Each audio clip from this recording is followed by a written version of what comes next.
Bravi, bravi. Pivoting. Don't avoid the contact. Do not avoid the contact. Rasho Nesterovic, that you had here for a couple of seasons, I guess. When Rasho played in Bologna in 97, 98, and 98, 99, he was almost 20. And he was our starting center in a team that won the EuroLeague. So a very high level. And we did this drill a lot of time. Obviously, those kind of young players were capable at the time to pivot and dunk it under the physical contact, okay? But I do this even with the guards to teach them not to be scared of the big man coming to block their shot and to teach them how to protect their shoulder. And when they learn this, they will also be able, on the dribble, when a big man is coming, to finish the dribble, go up in the air, get the contact, and then release the ball. So they will use to this, okay? The purpose of the drill is to teach them how to avoid, to absorb the physical contact, and don't be afraid of it. It's very important that you do not allow them to fake when you start to use this drill, because the general instinct will be to turn, see the man coming, fake him, and draw the foul. But I want them to learn to do this later, when they are more experienced, okay? When they will be more experienced, I will give them also the opportunity to use the fake. The first time we use the drills is contact drill with no possibility to use fakes.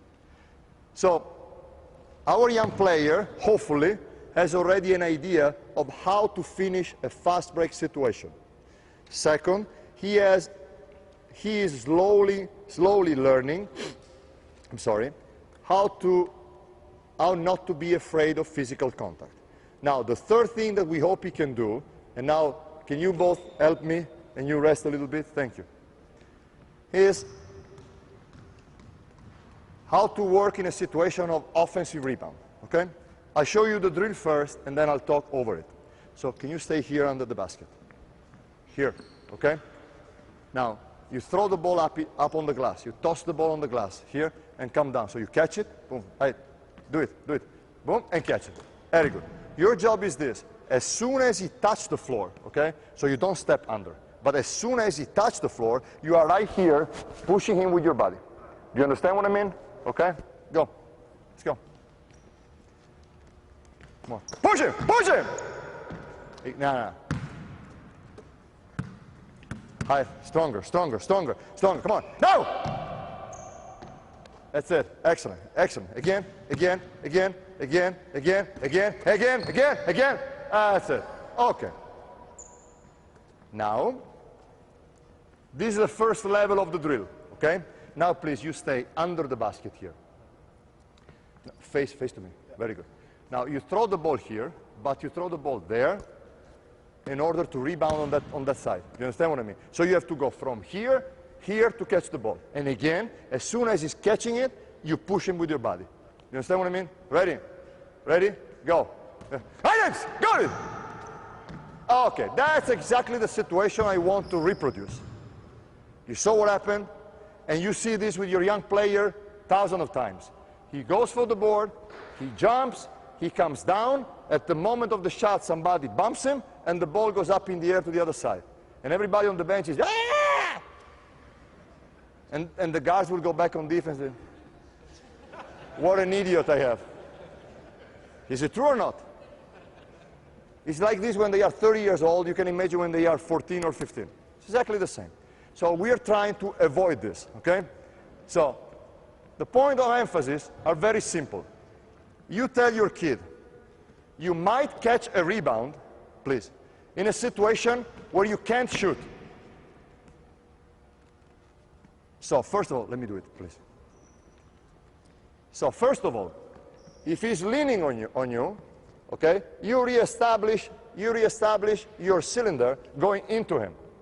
You don't push him. Remember, you just get the cylinder before doing anything. You go like this, okay? And then once you establish the contact, he's pushing you, you're pushing him, you jump and you release the ball. Okay? So very first thing of the drill is how to re-establish a balanced situation before doing the next action. If you do not have balance, you cannot do any action. I forgot to say this at the beginning, and I apologize, because it's an important thing about the teaching. I think you must have clear that when you teach, balance comes first. Quickness comes after. You don't want to push your players to do something fast and force them to do that out of balance, because that's a mistake, that's a turnover. You always emphasize balance first, how to find balance, how to stay in balance. And then, once they know how to be in balance, you can emphasize quickness, speed. If you do vice versa, it's a disaster. It's a disaster. Go slow, but go in balance. And after, you can go fast. And for the same reason, sorry if I go back to this, you know better than me that when you teach something, let's say shooting, teaching is made of 3 parts. First, you explain, and the player goes slow motion to learn it. Okay? So he goes pam, pam, pam. Okay? Pam, pam, pam. Then, once he gets the move slow motion, you go to repetition, so that he repeats the move until he gets to a point that he does repetition without thinking. And that's where he put in the brain the new move. So when he gets to a point that he is doing 1, boom, then he catches it, 1, 2, okay? When he repeats and he masters the move without thinking, you might think that the new move is his property. Now you can stress him and give him goals where you stress him in the execution of the new move. So you can start doing things like, okay, you have to score 10 times in 1 minute. Or now we watch percentage. Because now the player, to get the goal that you gave him, will start to do faster. But if he does not master the movement, he will do bad and will get bad habits. Everything you teach is done of 3 steps. Slow motion learning, normal speed repetition in order to master the movement, in order to execute it without thinking, okay? And then you put the stress on it. So you challenge the player to specific goals in order to use what he just learned under pressure. If you mess up these 3 steps, you create a monster. The player will never recover from that. Especially with young players, the teaching of the shot, if you mess up this progression, he will never become a good shooter. Because you know better than me that when he will be 19 and 20, it will be impossible to change his shot.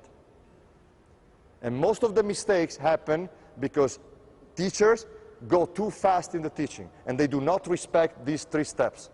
And these 3 steps do not come fast one after the other. You have to keep this in mind. So let's go back to this. Let's say he jumps, okay? If he jumps, you're lucky. He jumps, you go under, boom, get the foul. You teach him this.